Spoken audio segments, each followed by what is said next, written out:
जिहाद मतलब इस्लामिक आतंकवाद फैला रहे हैं। किताबें उन्होंने अपने आप लिखी है मोहम्मद के बारे में, कुरान के बारे में, इस्लाम के बारे में। ये भारत के कायर नेता, कमीने नेता जो इस्लाम के जिहाद से कुछ डर गए हैं, वो सारी की सारी बातें उनकी अपनी किताबों में लिखी हुई हैं और कुछ बिक गए हैं।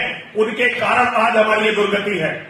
भारतीय जनता पार्टी की पूर्व प्रवक्ता नुपुर शर्मा ने अपने जहरीले बयान से पहले ही अंतर्राष्ट्रीय स्तर पर भारत का सिर शर्म से झुका दिया है और जो बची कुची इज्जत है उसे तबाह करने के लिए एक और शिगुफा छोड़ दिया गया है। जी हां, हिंदू हितों की आड़ में अपना नफरती एजेंडा चलाने वाले यति नरसिंहानंद ने अब नुपुर शर्मा के कंधों पर बंदूक रखकर गोली चलाई है। उन्होंने मुसलमानों को सीधे सीधे चैलेंज देकर कहा है कि वो 17 जून को जुमे वाले दिन दिल्ली की जामा मस्जिद पहुंचेंगे और वहां कुरान और हदीसों की दलीलों पर नुपुर शर्मा के बयान को सच साबित करके दिखाएंगे।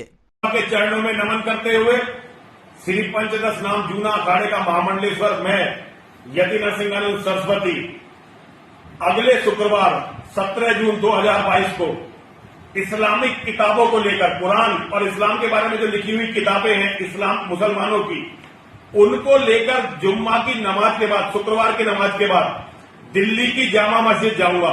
क्योंकि उस दिन वहां पर बहुत बड़े बड़े मौलाना, आलिम, फाजिल लोग आए होते हैं। लाखों लोग नमाज के लिए जामा मस्जिद में इकट्ठे होते हैं। मैं वहां उन लोगों को दिखाना चाहता हूं कि जिस बातों के लिए वो हम पर तन सर से जुदा का फतवा देते हैं, वो सारी की सारी बातें उनकी अपनी किताबों में लिखी हुई हैं।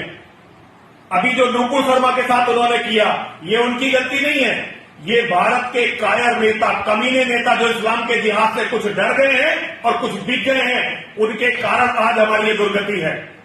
हम कुछ भी गलत या झूठ नहीं बोल रहे हैं। हम केवल उतनी बातें बोल रहे हैं जो इस्लामिक किताबों में लिखी हुई है।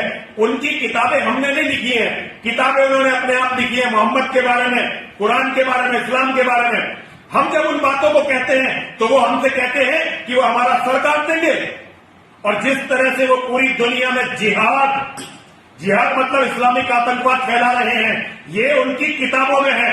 मैं चुनौती देता हूं पूरी दुनिया के मौलानाओं को, 17 जून 2022 को वो दिल्ली की जामा मस्जिद में आए और मैं बिल्कुल अकेला आऊंगा।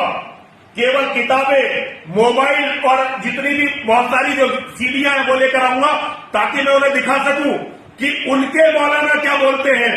मैं उन्हें दिखा सकूं कि मुसलमान क्या बोलते हैं उन बातों के बारे में जिन पर वो हम पर फतवा लगा रहे हैं। आज कितने शर्म की बात है।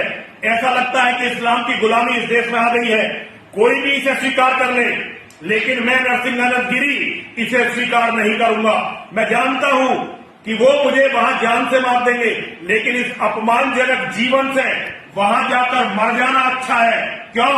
क्योंकि सारी दुनिया समझ तो ले कि नुपुर शर्मा या हम जैसे जो भी लोग बोल रहे हैं वो सच बोल रहे हैं। गौरतलब है कि जुमे वाले दिन लाखों की तादाद में नमाजी जामा मस्जिद में इकट्ठा होते हैं।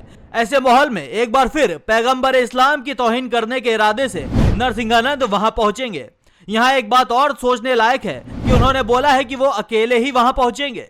इतनी भारी भीड़ के सामने उनकी धार्मिक भावनाओं को भड़काने का आखिर क्या मकसद हो सकता है? मतलब साफ है, दंगा करवाना। राजधानी होने के लिहाज से दुनिया भर की नजरें दिल्ली की हर छोटी बड़ी गतिविधियों पर रहती है और अगर कहीं नरसिंहानंद के पहुंचने पर बवाल की स्थिति बनती है तो उसका जिम्मेदार कौन होगा, यह कानून को पहले ही तय कर लेना चाहिए।